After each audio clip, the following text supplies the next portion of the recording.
Kampung nelayan Cilincing menggantungkan hidup sebagai seorang nelayan. Laut dan hasil tangkapannya jadi sumber rezeki dan kehidupan warga Cilincing. Salah satu wilayah di pesisir Jakarta Utara memang jauh dari kemewahan hidup layaknya wilayah di Jakarta lainnya, seperti Jakarta Pusat, Jakarta Selatan. Masyarakat Cilincing harus hidup dalam ketidakpastian. Sebelum melakukan survei, saya membaca beberapa artikel dari Asumsi, Pasca Reklamasi.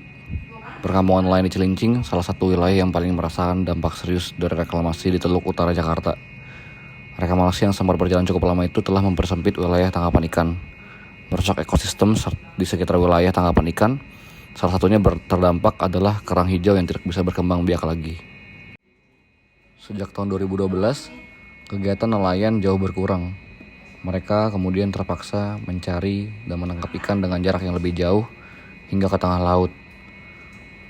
Mereka harus memberi lebih banyak bahan bakar, imbasnya lagi ke pendapatan nelayan yang menurun. Mencari dan menangkap ikan dengan jarak yang lebih jauh hingga ke tengah laut. Nelayan juga harus memutar kapal lebih jauh, sehingga meningkatkan biaya operasional melaut dari 100.000 menjadi 200.000 rupiah per trip. Namun setelah saya melakukan wawancara terhadap nelayannya, harga itu udah naik. Sekali tripnya 500.000 dan untuk pasokan makannya 200.000. Jadi total 700.000 rupiah untuk pulang pergi dalam satu hari melaut. Dari hasil observasi saya terhadap tipologi kampung, saya mendapati bahwa kampung itu sudah terfasilitasi dengan area bersandar perahu atau dermaga. Lalu sudah terfasilitasi dengan pelelangan lele untuk penjualannya, berdekatan juga dengan bersandarnya perahu. Lalu terdapat fasilitas pengisian bahan bakar perahunya, terdapat banyak warung dan tempat makan guna memenuhi kebutuhan nelayan. Lalu diawasi juga oleh pos TNI AL dan terdapat tempat ibadah, serta tidak sedikit rumah yang dapat dikontrak untuk tempat tinggal si nelayannya. Dengan banyaknya perahu-perahu nelayan yang terkumpul menjadi satu dan menjadi satu komunitas sendiri, itu menciptakan dwelling sehingga mengundang banyak tempat seperti warung dan tempat warung kopi untuk beristirahat datang mengintari sekitaran dermaganya sebagai tempat penghasilan dan menguntungkan juga bagi nelayan untuk melengkapi pasokan dalam keberangkatannya ketika melaut.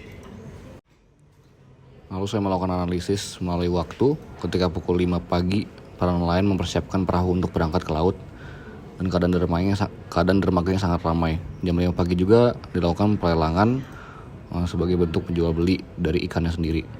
Lalu jam 6.30 pagi itu nelayan datang dan pergi. Untuk yang datang itu membawa ikan untuk ditimbang, dan nelayan yang pergi itu untuk berangkat mencari ikannya. Ketika pukul 12 siang, kampung nelayan sepi dengan perahu karena nelayan beraktivitas di laut. Tapi perkampungan aktif dengan kegiatan-kegiatan warga seperti ngobrol dan makan bersama, nongkrong, serta anak-anak bermain. Ketika pukul 15 sore, nelayan pulang ke kampung membawa hasil tangkapannya, menimbang hasil tangkapan dan dilelang di pagi hari. Banyak kegiatan antara nelayan dan juga warga di pukul 3 sore ini. Lalu pada jam 8 malam adalah waktu nelayan beristirahat.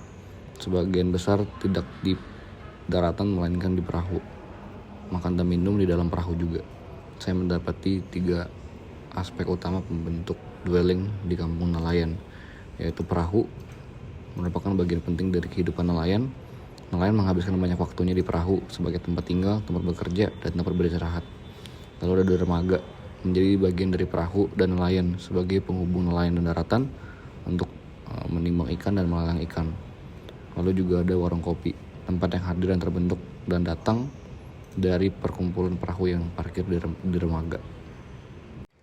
Di sini saya menyajikan gambar dari map dari kampung nelayan, di mana dari laut ke sungai diapit oleh 2 daratan sehingga perahu-perahu nelayan dapat bertengger di dermaga dan melakukan aktivitas pelelangan serta penjualan ikan di daratan. Ini gambaran hubungan antara daratan dan perairannya, di mana di sebelah kanan itu terdapat banyak warung kopi dan tempat untuk bersandar dan nongkrong bagi para nelayannya. Setelah di bagian kiri dipisahkan oleh jalan menjadi tempat untuk bertenggernya perahu dan aktivitas nelayan di sana. Tidak jauh dari perairan terdapat juga perkampungan kampung kota, di mana banyak ruang-ruang interaksi dan ruang-ruang komunal yang tercipta dari banyaknya street furniture dan rumah-rumah yang saling berdempetan, sehingga menciptakan interaksi sosial antar warga yang sangat kuat.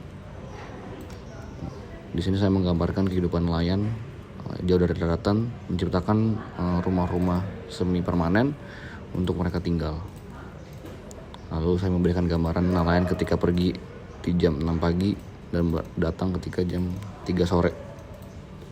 Ini kehidupan nelayan di mana hampir keseluruhan harinya dan aktivitasnya dihabiskan di perahunya masing-masing.